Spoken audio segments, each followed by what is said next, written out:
Olá, bom dia. Moradores da favela do Jacarezinho, na zona norte do Rio, protestam agora de manhã contra a operação mais letal da história do estado. Hoje, a ONU pediu uma investigação independente sobre o caso. A aplicação da segunda dose da vacina contra a Covid despencou no país por causa da falta da Coronavac. Em depoimento à CPI da Covid, o ministro da Saúde, Marcelo Queiroga, se esquivou das perguntas sobre a atuação do presidente Bolsonaro e sobre o uso da cloroquina. Começa daqui a pouco o julgamento do impeachment do governador afastado de Santa Catarina, Carlos Moisés, do PSL.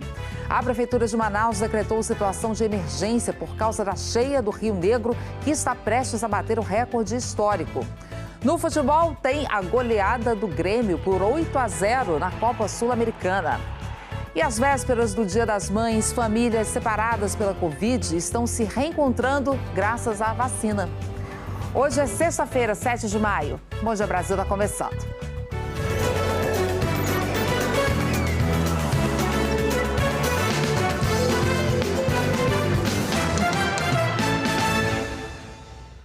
Um dia depois da operação policial mais letal da história do Rio, moradores da favela do Jacarezinho fazem protestos. Essas são imagens ao vivo do nosso Globocop. Ontem de manhã, na operação, 25 pessoas foram mortas. A gente vai conversar ao vivo com o repórter Eric Rianelli. Ele está numa estação de metrô que fica ali bem perto da comunidade. Eric, as informações daí. Bom dia. Oi, Ana Paula, bom dia para você, bom dia a todos. Os manifestantes saíram caminhando pelas ruas do bairro, com faixas, cartazes e gritando palavras de ordem. Eles dizem que a Polícia Civil foi truculenta e matou pessoas já rendidas. Não há tumulto nesse ato, que segue pacífico, com patrulhamento reforçado. Os manifestantes caminharam até a cidade da polícia, que é a sede das delegacias especializadas aqui do Rio, de onde partiu a operação de ontem. Também há protesto num dos acessos ao Jacarezinho. Aqui no metrô Maria da Graça, na Zona Norte, situação tranquila nesse momento. Ontem a situação foi bem agitada por aqui porque 2 passageiros foram baleados numa estação próxima, isso durante a operação. Agora de manhã, a favela do Jacarezinho amanheceu sem tiroteios, sem confrontos, mas com policiamento reforçado. Nossas equipes registraram vários carros da Polícia Militar num dos acessos à comunidade. Essa foi a ação policial mais letal da história do estado do Rio de Janeiro. Foram 25 pessoas mortas, sendo 1 policial civil e, segundo investigadores, 24 criminosos. A operação policial durou 9 horas e levou pânico para a favela do Jacarezinho, que tem mais de 38 mil moradores. Moradores do Jacarezinho protestaram contra a operação da polícia. A favela está com medo, a favela está revoltada. São os nossos que estão sendo tombados. A operação mais letal da história do Rio durou 9 horas e terminou com 25 mortos. 6 suspeitos foram presos. A polícia afirma que houve grande resistência dos criminosos, que instalaram barricadas nas ruas para impedir o avanço dos veículos blindados. Do alto do Globocop, foi possível ver os bandidos fugindo pelos telhados das casas.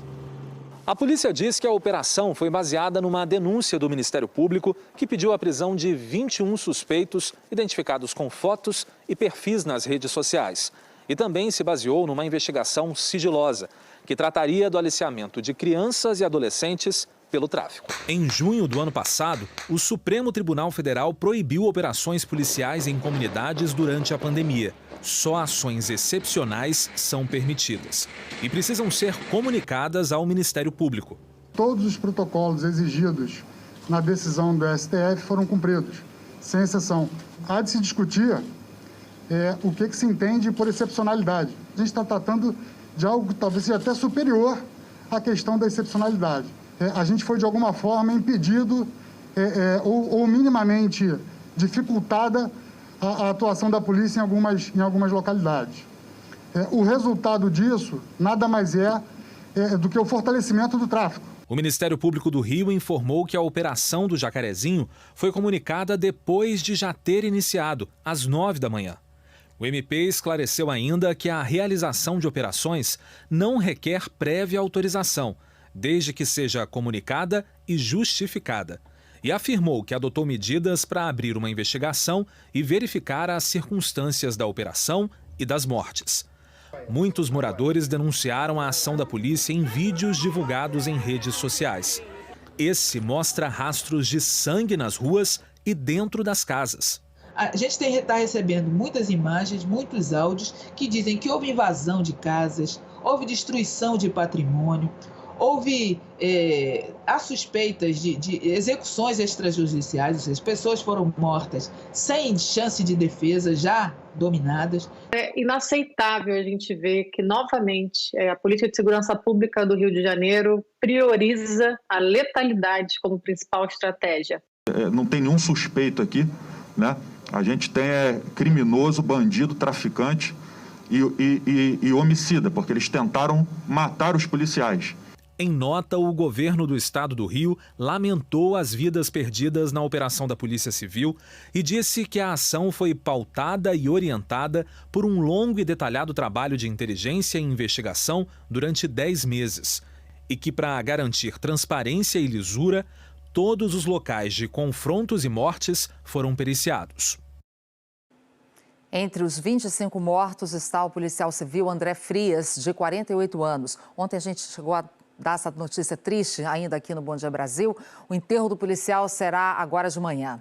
Ele trabalhava na Delegacia de Combate às Drogas e foi baleado na cabeça. Segundo a polícia, ele foi atingido na chegada ao Jacarezinho, logo que desceu do veículo blindado. André Frias deixa a mulher, também policial civil, e um enteado de 10 anos. Depois da operação, o ministro do Supremo, Edson Fachin, decidiu levar à votação no plenário virtual um recurso do PSB que pretende ampliar as restrições já impostas a operações durante a pandemia. O partido pede que o Supremo determine que o Estado do Rio elabore um plano para reduzir as mortes. O PSB pede ainda que as vítimas adolescentes sejam consideradas prioridade nas investigações do Ministério Público e que seja suspenso o sigilo de todos os protocolos de atuação policial no Estado. O julgamento virtual vai acontecer de 21 a 28 de maio. A Ordem dos Advogados do Brasil manifestou preocupação com essa operação. De acordo com a entidade, ações de enfrentamento ao crime organizado são necessárias, mas devem ser feitas com inteligência e planejamento. E o objetivo deve ser a preservação de vidas, inclusive dos policiais. Agora há pouco, as Nações Unidas pediram uma investigação imparcial e independente sobre a operação policial que terminou com 25 mortos na favela do Jacarezinho. A Cecília Malan, de Londres, tem as informações sobre esse pronunciamento da ONU. Cecília, bom dia. Bom dia, Ana. Bom dia a todos. Esse pedido foi feito pelo Alto Comissariado da ONU para Direitos Humanos, com sede na Suíça. Segundo o porta-voz, a operação seguiu o histórico de uso desproporcional e desnecessário de força por parte da polícia nas favelas do Brasil. Dizendo que algo está claramente errado, Rupert Colville sugeriu a revisão deste modelo de policiamento, cobrou a ação das instituições do Estado e lembrou que a Suprema Corte Brasileira já tinha definido regras limitando as operações policiais. Segundo Colville, o combate à criminalidade nas favelas deve preservar a vida de inocentes. Ele pediu uma investigação de acordo com os padrões internacionais. Ana. Ir acompanhando tudo isso, todas essas investigações e os desdobramentos dessa operação que foi a com mais mortos na história do estado do Rio de Janeiro. Obrigada, Cecília. E olha, o que eu vou falar aqui agora parece até notícia repetida, mas aconteceu de novo na Bahia. Assaltantes explodiram 3 agências bancárias nesta madrugada, foi na cidade de Correntina. Segundo a Polícia Militar, os ataques foram simultâneos e os bancos ficaram completamente destruídos. Você vê aí as imagens.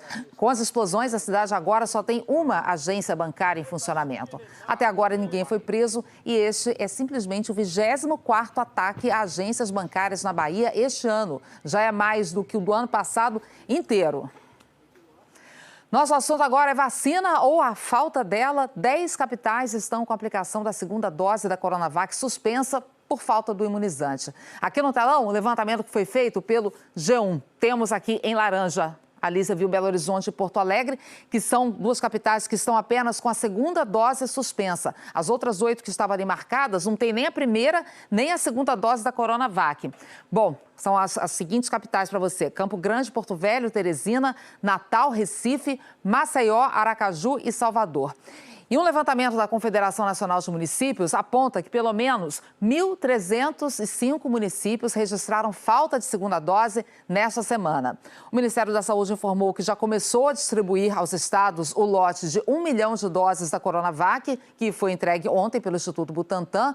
Rodrigo Bocardi, bom dia para você. Dentro desse cenário, é uma notícia que traz um pouco de esperança para as cidades que estão aí sem a segunda dose e com a campanha muitas vezes paralisada e bem prejudicada. Isso aí, Ana. Bom dia para você, bom dia a todos. É isso, os municípios já vão poder começar a aplicar a Coronavac assim que as doses forem chegando. Mas a produção de novas doses está parada. Pela segunda vez, o Instituto Butantan suspendeu o invase da Coronavac por falta de matéria-prima. O insumo deveria ter chegado em abril. A previsão do Butantan é receber o IFA entre 13 e 15 de maio, neste mês. Mas vai receber um volume menor, viu? Em vez de 6 mil litros de IFA, a expectativa agora é receber apenas 2 mil litros, que serão suficientes para produzir cerca de 3 milhões e meio de doses da Coronavac. O diretor do Instituto Butantan, Dimas Covas, disse que o problema está na burocracia para importar a matéria-prima chinesa e que as declarações recentes do presidente Jair Bolsonaro atrapalham a relação entre os países e impacta no cronograma da Coronavac. E olha, o dia começou com mais filas, viu? A gente tem imagens aí. São de agora a pouco nos postos de vacinação aqui em São Paulo, as pessoas em busca da vacina neste grupo de 60, 61, 62 anos.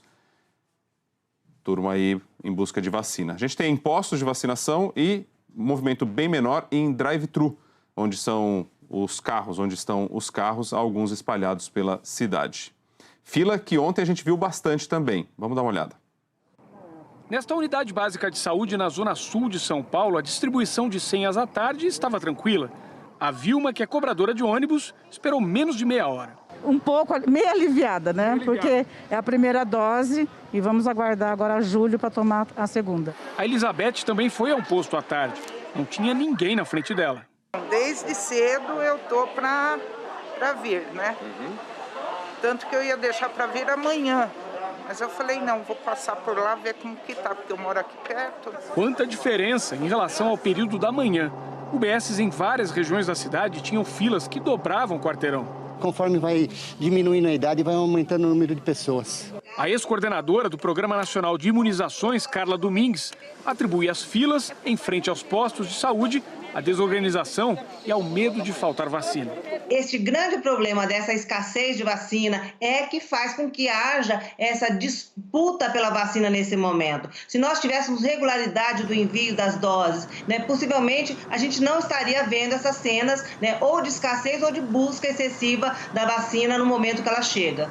Ela sugere que as prefeituras organizem agendamentos. Há essa ansiedade, essa vontade da população ser vacinada, que esse agendamento é fundamental para que você dilua o processo de vacinação ao longo da semana e não se concentre nos primeiros dias quando são abertos os novos grupos para serem vacinados. Nos postos de saúde de São Bernardo do Campo, no ABC Paulista, a vacinação é com agendamento. A Silvia, que é ortodontista, tomou em março e conta que ontem acompanhou o marido, também com hora marcada. O nosso agendamento era às 13 horas, eles pedem para chegar com meia hora de antecedência. Nós chegamos meio-dia e 20, saímos de lá meio-dia e 50, antes do horário agendado. Fiquei só dando parabéns para o pessoal que estava trabalhando lá, porque é bem organizado mesmo. A Secretaria Municipal de Saúde de São Paulo informou que aumentou o número de drive-thrus para tentar reduzir as filas. Agora, é importante que as pessoas procurem os locais onde tem menos fila. Senão, não vai acabar com a fila. Ana Paula. Tem que ser um esforço coletivo, né, Rodrigo, para essa campanha de vacinação. Agora, essa dificuldade que a gente mostrou na aplicação da segunda dose fica ainda mais clara, mais evidente, quando a gente observa esse gráfico que eu vou mostrar aqui para você, que traz o ritmo da vacinação. Olha, em média, cerca de 315 mil pessoas receberam a segunda dose ontem. Essa aqui é a pior marca registrada em mais de 20 dias. A gente vê aqui, olha, claramente como é que essa curva despencou na última semana, quando várias cidades interromperam a vacinação por falta da vacina. Em 24 horas, 295.607 pessoas receberam a segunda dose. Com isso, o número dos totalmente imunizados é esse aqui, passa de 17 milhões e 300 mil, proporcionalmente ainda um índice muito pequeno de 8,19% da população. Também em 24 horas, a primeira dose foi aplicada em 816.099 pessoas. Assim, o total de vacinados com a primeira dose passou de 34 milhões, o que dá 16% da população. Vamos agora ao balanço atualizado da pandemia no país. Em 24 horas foram registradas mais 2.531 mortes, foram mais de 72 mil novos casos. O país já registrou 417.176 mortes, vidas perdidas desde o começo da pandemia. Total de casos passou dos 15 milhões. A média de mortes está por dia em 2.251. Isso é 10% a menos do que o registrado há 2 semanas, o que indica estabilidade. E a média de novos casos é essa daqui, 59.448 por dia, 3% a mais do que há 2 semanas. É um percentual que também está num patamar de estabilidade. E a seguir, os próximos passos da CPI da Covid. Ontem, o ministro da Saúde, Marcelo Queiroga, evitou criticar o tratamento precoce defendido pelo presidente Bolsonaro. E já, a situação de emergência em Manaus, com a cheia do Rio Negro. Agora, 8 horas e 46 minutos, horário de Brasília. A gente já volta.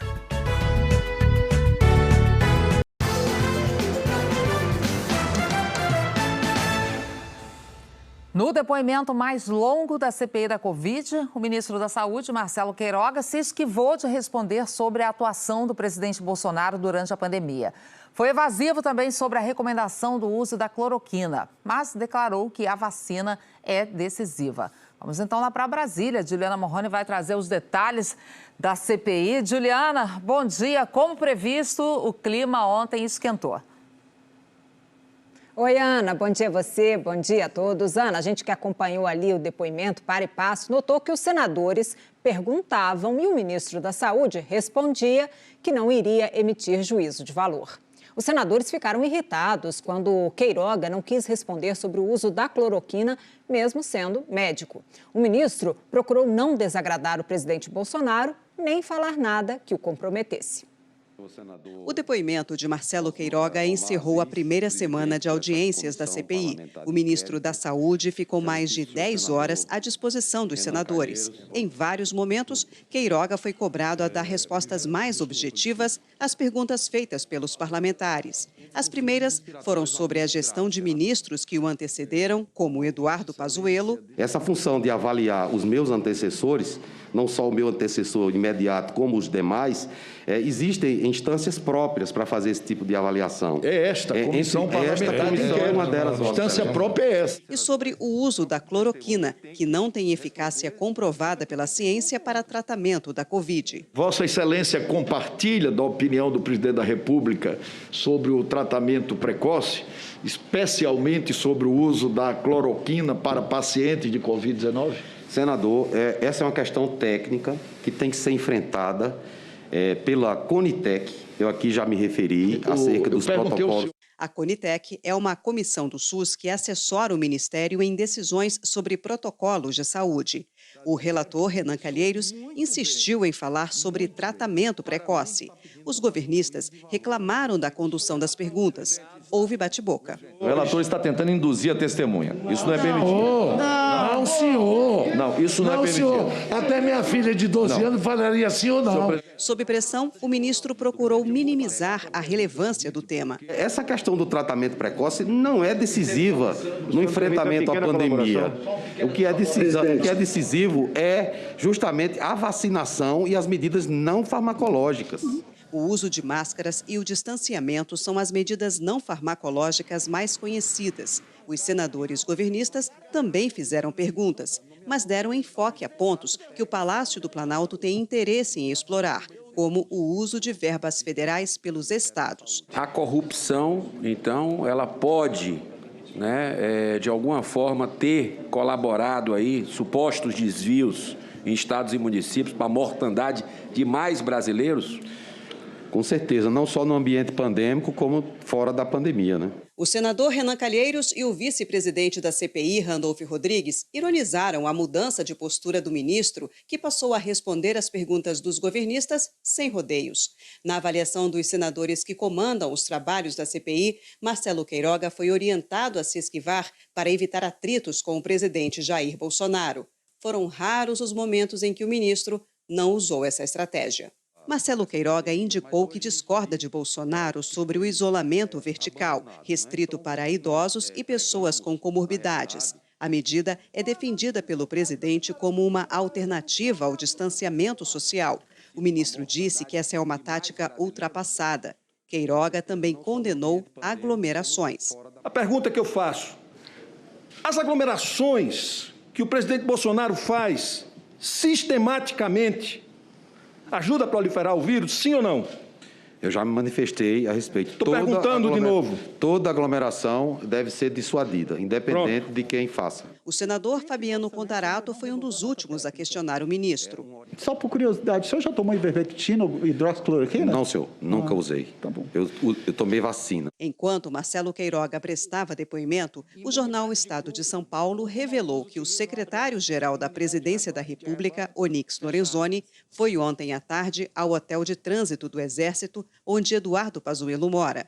O ex-ministro da Saúde não depôs na quarta-feira, alegando que entraria em isolamento porque teve contato com assessores com Covid. Diante da notícia, o senador Randolph Rodrigues afirmou que vai pedir a Pazuello que mande para a CPI um exame de teste de Covid. Nós acionamos a Secretaria-Geral da Presidência e o Exército sobre esse encontro do ministro Onyx com Pazuello, mas ainda não tivemos resposta. O depoimento do diretor-presidente da Anvisa, Antônio Barra Torres, que estava marcado para ontem, foi transferido para a próxima terça-feira. O ministro da Saúde disse ontem na CPI que hoje vai se encontrar com o ministro das Relações Exteriores, Carlos França, e com o embaixador da China. O assunto: vacinas e também entrega de insumos, que você mostrou aqui, que é um dos grandes problemas atuais, né, Ana? Verdade, Juliana. Agora vamos chamar o Gerson Camarote, também lá em Brasília, para falar um pouco mais sobre esse depoimento que foi de mais de 9 horas, cheio de embates acalorados, como a gente viu. E Camarote, bom dia para você. Ficou claro ali um esforço do ministro da Saúde, uma ginástica ali para não contrariar o presidente Bolsonaro. É isso, Ana. Bom dia a todos. Sim, é um esforço enorme do ministro da Saúde, Marcelo Queiroga, para não desautorizar o presidente Jair Bolsonaro, mas mais do que isso, para não incriminar o presidente Jair Bolsonaro. Então, ele foi extremamente escorregadio. Ao mesmo tempo, ele tentava não se comprometer. A avaliação generalizada, Ana, na própria CPI, é que o ministro Marcelo Queiroga, ele sai menor do que entrou, com o objetivo todo o esforço de ficar, de permanecer no cargo. A grande questão é que a gente está num momento mais grave dessa nossa pandemia. Na gestão Queiroga, só na gestão Queiroga, quase 120 mil brasileiros morreram pela Covid. E aí ele tenta minimizar em vários momentos a situação, quando, por exemplo, olha, o principal é usar máscara, depois ficar com distanciamento social. Só em último caso é que precisa medidas mais restritivas, sendo que a gente viveu a situação mais difícil da pandemia na gestão dele, em abril, onde o Brasil foi epicentro da pandemia. E a questão da cloroquina tem um efeito ainda mais grave, porque é o discurso entabulado pelo presidente Jair Bolsonaro para que as pessoas possam sair de casa, viver normalmente, sem qualquer tipo de cuidado. E é esse discurso da cloroquina, que tem uma medicação salvadora, que faz com que as pessoas se contaminem. Então, o silêncio do ministro Queiroga foi visto como uma grave omissão de um médico e de um ministro da Saúde no pior momento da pandemia. E Camarote, o que a gente pode esperar para os depoimentos da semana que vem? Olha, Ana, a grande expectativa em relação ao depoimento do Fábio Weingarten, ex-secretário de Comunicação, que culpou o ex-ministro Pazuello, não diretamente o ex-ministro, mas a gestão Pazuello de incompetência para a aquisição da vacina Pfizer. E a outra questão que vai ser muito abordada é justamente a postura do próprio Pazuello, que se ausenta da CPI, dizendo que teve contato com uma pessoa contaminada, 2, na verdade, sendo que ele estava ali ontem sem qualquer cuidado e sem cumprir a quarentena, recebendo um ministro dentro do hotel de trânsito onde ele mora. Então, e ainda falando, circulando pelo hotel, sem máscara. Então, isso não é uma postura de que alguém está na quarentena. Isso vai ser duramente questionado ao Pazuello. Ana. A gente acompanha tudo. Obrigada, Camarote. Até semana que vem. E a Arábia Saudita, segundo o maior comprador de frango do Brasil, suspendeu a importação da proteína de 11 exportadoras brasileiras. Segundo o Itamaraty, o Ministério da Agricultura, não houve consulta prévia do governo saudita e a medida pode ser contestada na Organização Mundial do Comércio se não houver acordo. A nota esclarece ainda que as empresas brasileiras seguem elevados padrões de qualidade. E veja depois do intervalo, os alertas de desmatamento na Amazônia batem recorde em abril. E o dia a dia complicado dos moradores do Amazonas com a cheia dos rios. Mais imagens já já, agora 8 horas e 59 minutos. A gente já volta.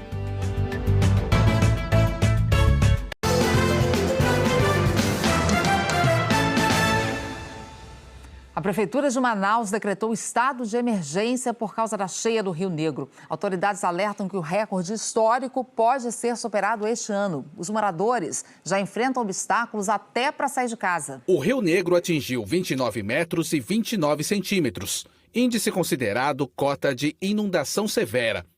O recorde histórico foi em 2012, quando subiu 29 metros e 97 centímetros. O período das cheias dos rios no Amazonas termina em junho e pesquisadores acreditam que a marca será superada. Nessa época das cheias, a única maneira dos moradores andarem pela comunidade é por meio de pontes improvisadas construídas pela prefeitura. Para se ter uma ideia do quanto o nível do rio subiu, essa ponte onde nós estamos tem cerca de 3 metros de altura. A Paula é manicure e está perdendo clientes. A cheia trouxe o medo de sair de casa. Às vezes eu perco o cliente porque eu não quero deixar meu filho do jeito que está subindo essa água aí, né? Na zona sul da capital, as águas tomaram este bairro. Dona Nizomar está com a casa debaixo d'água. Fomos passando as coisas que deu para passar para cima, passou, que ela é de 2 andares, mas ela não está com muita segurança. A Prefeitura de Manaus disse que pretende construir 2.400 metros de pontes nos 5 bairros mais atingidos e que vai auxiliar as famílias com material de higiene e cestas básicas. Vamos então saber como fica o tempo com a Jaqueline Brasil. Jaqueline, bom dia. Já começo logo perguntando, então, tem previsão de mais chuva para a região norte? Tem sim, Ana. Bom dia para você e bom dia para todos. Pode chover em quase todo o norte, com risco de temporal, que é aquela chuva mais volumosa, para o Pará e Amapá. De qualquer forma, a quantidade de chuva prevista para várias áreas da região já é suficiente para elevar mais ainda o nível dos rios. Hoje pode chover forte também no norte nordestino, no Maranhão, Piauí e Ceará. Durante a madrugada, um temporal atingiu Fortaleza e parte da região metropolitana. Ruas ficaram alagadas e de manhã ainda tinha muita água na pista. Vamos então direto para Fortaleza ver como é que está o tempo agora. Está parcialmente nublado, parou de chover, mas pode voltar a chover a qualquer hora, tá? Máxima de 32 graus. O alerta de temporal hoje vale também para o litoral paulista e para o Rio de Janeiro. Deve chover forte, principalmente à tarde. Por isso, o amanhecer no Rio de Janeiro foi muito bonito e não esquenta muito, viu? Máxima de 27 graus. O tempo vai virar hoje no Rio e aqui em São Paulo já virou. Manhã nublada, com garoa e faz frio. Máxima de 19 graus e até a noite esfria mais. Cai para 14 graus, sensação de 10. A responsável pela mudança no tempo é uma alta polar que agora manda vento frio e úmido para o sudeste e, ao mesmo tempo, não deixa nenhuma frente fria entrar na região sul. Por isso, o tempo fica firme em quase toda a região, aliás, em grande parte do país. Só que com um detalhe, o ar está mais frio. Em Serafina Correia, na Serra Gaúcha, mais cedo fez 7 graus. Amanhã foi bonita por lá, máxima de 18 graus. Vamos aqui também para observar a temperatura em Porto Alegre, 19, a mesma de Campo Grande, 15 em Curitiba, 25 em Cuiabá. No norte e no nordeste, o calor continua. Amanhã ainda chove, então, no norte, em parte do nordeste. No centro-oeste, ainda manhã fria. No sul, o dia todo. E em Curitiba, aqui em São Paulo e no Rio, fim de semana com cara de outono, hein? Manhãs frias e tardes mais agradáveis. Ana, bom fim de semana e estou de férias, hein? Muito bem, aproveite suas férias, Jaqueline, e até a volta. Até. Os alertas de desmatamento na Amazônia bateram novo recorde em abril. 580 quilômetros quadrados destruídos. É o maior registro para o mês de abril desde o início da série histórica em 2015. Os dados são do DETER, o Sistema de Detecção de Desmatamento em Tempo Real do INPE. Mas no acumulado do ano, os alertas de desmatamento caíram 4% em relação ao mesmo período do ano passado. Nos últimos dias, as redes sociais foram invadidas por um temor, a queda de um foguete chinês que está na órbita da Terra. Hoje, a China se pronunciou e disse que não há riscos. O foguete foi lançado no dia 29 de abril para colocar em órbita um módulo da futura Estação Espacial Chinesa. Mas ele demorou mais do que deveria para cair no mar, como estava previsto. A China garante que isso vai acontecer amanhã e que a maioria dos destroços vai queimar quando o foguete reentrar na atmosfera terrestre. A China não informou a localização exata de onde vai ocorrer essa queda. A imprensa chinesa chegou a afirmar que seria perto dos Estados Unidos. O Pentágono disse que não há planos para abater o foguete. E a seguir, o julgamento do impeachment do governador afastado de Santa Catarina, Carlos Moisés, do PSL. E o Supremo decide que a ampliação automática do prazo de patentes é inconstitucional. A gente explica o que está em jogo aí com essa discussão já, depois do intervalo. 9h08 agora, horário de Brasília.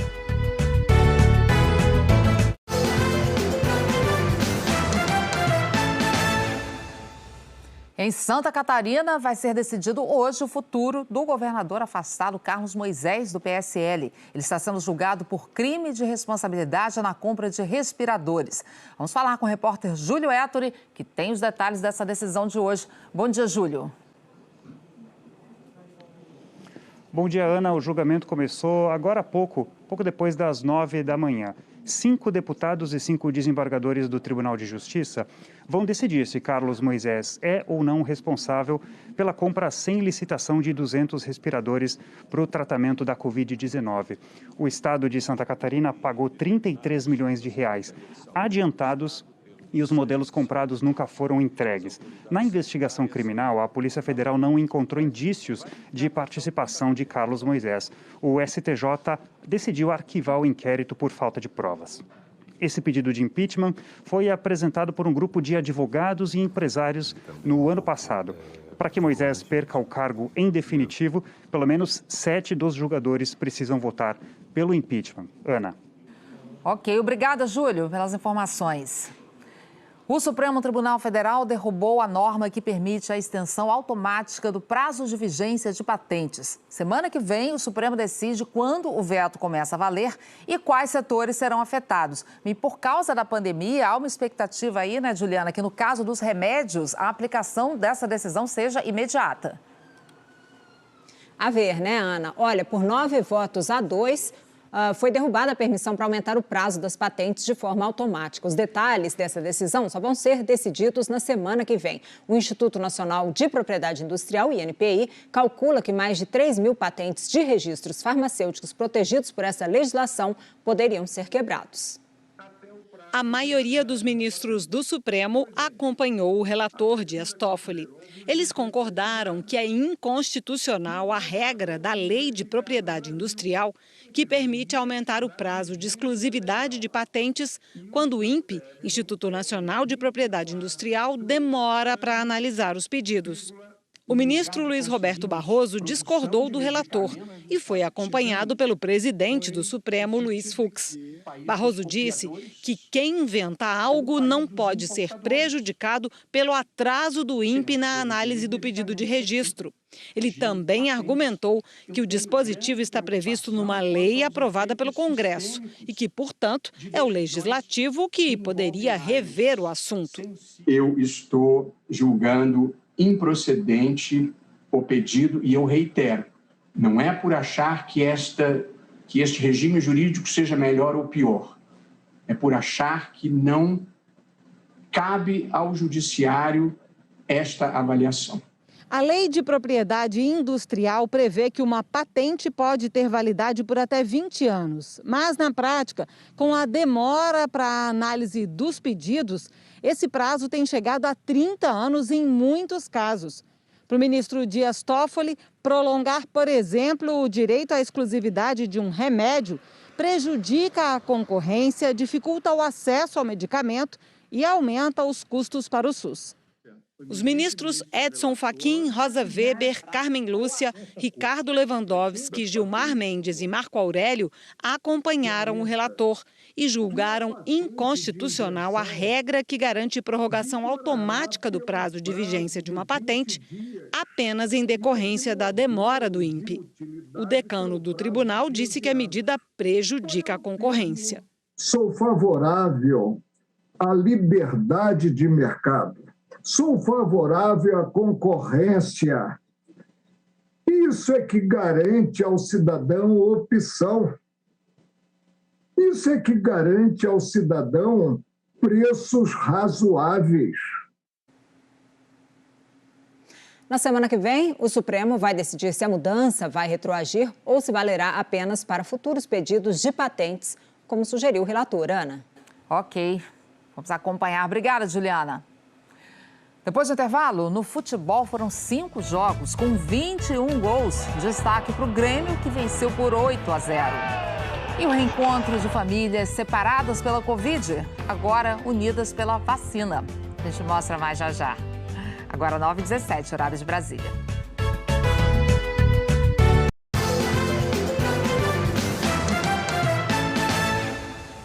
De volta com Carol Barcelos e com muitos gols, principalmente do Grêmio, né, Carol? Mais uma goleada para fechar a semana, né, Ana? Verdade. Bom dia para você, bom dia para todo mundo. Gente, pela Copa Sul-Americana, o Grêmio fez 8-0 sobre o Araguá, da Venezuela. É o que a gente costuma chamar de passeio, tá? Maior goleada do time gaúcho em competições sul-americanas. Saíram 6 gols em 27 minutos de jogo. Luiz Fernando fez logo 2. Diego Souza marcou de pênalti. Ferreirinha fez mais 2. No chute cruzado e tabelando com Luiz Fernando. 5-0 até agora. Teve um gol contra. O zagueiro Arquimedes Hernandes mandou de carrinho. No segundo tempo, Michael de pênalti. E o Turim fechou. 8-0. Grêmio com 100% de aproveitamento. Já o Corinthians venceu a primeira na Sul-Americana. No Peru, Luan fez 1-0 contra o Sport Huancayo. Otero rolou a bola para o Cauê ampliar. E o Luan fez um golaço no ângulo. Corinthians 3, Sport Huancayo 0. O Atlético Goianiense venceu o Libertad no Paraguai. Golaço já para começar. O Zé Roberto também acertou o ângulo. Arnaldo fez 2-0. E nos acréscimos, Bareiro descontou Libertad 1, Atlético Goianiense 2. Agora vamos falar de Libertadores. Fluminense empatou 1-1 com o Júnior Barranquilla da Colômbia. Segue invicto o tricolor. Agora deixa eu te mostrar. O Júnior Barranquilla fez 1-0 com Borja, que jogou pelo Palmeiras de pênalti. E o Fluminense empatou com Kaique. Kaique tem só 17 anos. Novinho, né? Novinho, garantido esse empate. Ana Flu, líder do grupo D com 5 pontos. É a mesma pontuação do River Plate da Argentina. Vamos caminhando. Tá caminhando e bem. Pelo Campeonato Paulista, teve clássico e o Palmeiras venceu o Santos. O Vinha, livre na área, fez 1-0 Palmeiras. O Caio Jorge empatou para o Santos. Na mesma situação, também estava livre na área. Aí o Palmeiras foi à frente de novo, 2-1 com o William. O Santos empatou de novo. Caio Jorge, agora de pênalti. Depois o Vinha cruzou para o Lucas Esteves. para garantir a vitória por 3-2. Santos eliminado e ainda corre o risco de ser rebaixado no estadual. Complicada a situação do Santos. Já o Palmeiras ainda tem chance de avançar para as quartas de final, mas aí precisa vencer na próxima rodada, também torcer por alguns resultados. A situação está um pouquinho esquisita também. Ok. Carol, mãe da Júlia, fica aqui para a gente ver uma reportagem especial do Dia das Mães, que domingo vai mais uma vez ser comemorada à distância, né? Mas olha, aos poucos, pais e filhos, avós e netos vão se reaproximando graças à vacina. A Mariana adora ir para o terraço tomar sol com o Francisco. Esse pequeno carioquinha de 2 meses. Tão pertinho do Cristo, tão longe de Curitiba, lamentam os avós maternos. Esse é o motivo da nossa saudade, então. Querido. Cara. Coração. Que vontade louca de pegar você. Cheiro de cosquinha. Os pais da Mariana queriam ter vindo em dezembro ver o barrigão da filha. Primeiro neto. Mas ela e o marido pegaram Covid. A viagem foi cancelada. E aí o Francisco nasceu em fevereiro. A gente tinha certeza que ia estar tudo bem já, que ia ter passado quando ele nascesse, que meus pais iam poder vir com segurança. Eles chegaram a comprar passagem para vir, mas foi cancelado o voo também. E aí essa segunda onda chegou para mostrar que a gente não sabia de nada ainda sobre essa doença, né? Então, eles ainda não vieram. A segunda onda da Covid adiou mais uma vez o encontro. Mas no fim de abril, uma esperança se acendeu. Os pais da Mariana receberam a primeira dose da vacina. O reforço está marcado para julho. E assim que a avó e a avó estiverem devidamente imunizados, serão doses e mais doses de puro carinho. Nós não sentimos curiosidade por conhecer, porque a gente já conhece. Agora tem um sentimento mais forte, que é a saudade, né? Querer ver, querer pegar, sentir o cheirinho dele. Pais e filhos, avós e netos. Nunca a saudade foi tão familiar. Mas graças à vacina, graças à ciência, milhões de brasileiros estão recebendo de volta a possibilidade de estar pertinho de quem amam. Agora, olha o caso da Viviana. Primeiro apareceu o João, depois a Ana. Logo na sequência, o Felipe, encerrando a primeira parte da história, o Miguel. E aí, 11 anos depois, no meio de uma pandemia, olha quem apareceu, o Gabriel, 2 meses, o caçulinha da família. Não estava planejado. Depois de criar esses 4, quem diria que o 5º ia aparecer num momento de tantas restrições? Eu dei a notícia, né, a notícia da gravidez para a família e para os amigos, né, através das redes sociais. Como só podia um acompanhante na maternidade, quando o Gabriel nasceu, os irmãos conheceram ele por videochamada. E aí só foram conhecer 2 dias depois, quando eu tive alta. Com muito cuidado, pouco a pouco, um a um, os parentes mais próximos foram chegando para conhecer o caçula. Faltava a matriarca da família, Dona Iraci, 92 anos. Depois que ela também já tinha tomado a segunda dose, né? E aí nós fomos lá levar para ela ver, para ela conhecer. Ela é uma avó muito querida, né? Ela estava pedindo muito que eu fosse lá. O encontro aconteceu em março, na casa da Bisa. No próximo domingo, Dia das Mães, vai ter mais uma visita e a Vivi ligou para avisar. Oi, Bisa! Amor, afeto, vacina. A família agora está completa de novo. A família toda é muito grata por você estar aqui, por você fazer parte da nossa família. E mesmo com 92 anos, nós estamos muito felizes por estar mais um Dia das Mães com a senhora. Obrigada. Amém. Ai, que alívio ver um pouquinho desses reencontros, né? Que seja um Dia das Mães feliz, de paz para todas nós. Parabéns para nós, mamães que estamos aqui. Rodrigo, beijo para sua mãe, Dona Ângela. Obrigado. Certamente está muito feliz agora com essas suas palavras, viu, Ana Paula? Olha, é o seguinte, aqui a gente acompanha um protesto do Movimento dos Trabalhadores Sem Teto. Em 2 pontos da cidade de São Paulo, eles pedem aumento do auxílio emergencial para R$ 600, suspensão dos despejos durante a pandemia e projetos de moradia. E antes de dar tchau, então, nesse final de semana, Carol, festa que não acaba mais. Aniversário amanhã, meus parabéns. Um beijo para a dona Mônica Barcelos. Um beijo para você também, mamãe. Quem mais? Temos Ana Paula, você não posso deixar de dizer aqui. Beijo para dona Wanda, para você também, Ana Paula. Um monte de mãe aqui, eu tô recheado dessas mamães aí. Obrigada, Beijo Rodrigo. para dona Ivonilde Morrone, viu, Juliana? Para você também. E Cecília, dona Catarina Malan. Beijos para todas as mamães aí, para todo mundo. Feliz Dia das Mães. Beijo, Rodrigo. Obrigada. Lindo, lindo. Mamãe já mandou mensagem aqui agradecendo. Parabéns para Cecília, Wanda, dona Ângela. Parabéns em dobro para Carol, que faz aniversário, mãezona. É isso aí. Obrigada. Gente, aqui a gente acompanha a decisão do Supremo sobre um recurso do governo para que não ocorra o censo em 2022. Você lembra que teve um recurso contra a liminar do ministro Marco Aurélio Mello que determinou a realização do censo. Então, a Advocacia Geral da União está alegando dificuldades orçamentárias. Quem não faz censo, quem não faz esse tipo de pesquisa, são países de baixo desenvolvimento. É isso. Bom dia a todos. Linda homenagem, Rodrigo. Obrigada. Eu termino com uma notícia triste da Índia, que continua com uma situação dramática na pandemia. Hoje teve mais um recorde, 414 mil casos de Covid. Só nesta semana foram mais de 1,5 milhão de infecções. Países vizinhos estão fechando as fronteiras para conter o vírus. Carol, querida, aproveita o seu dia amanhã e domingo. Obrigada, Cecília. Que todas as mães recebam muito, muito carinho. É isso, que seja um fim de semana de carinho, de amor, de cuidado. Curta muito seu fim de semana. Carol, curta muito seu aniversário. Parabéns, Obrigada, minha amiga. Ana. Obrigada a todos pelo carinho. Um beijo grande. Até segunda-feira. Bom fim de semana pra gente. Até segunda.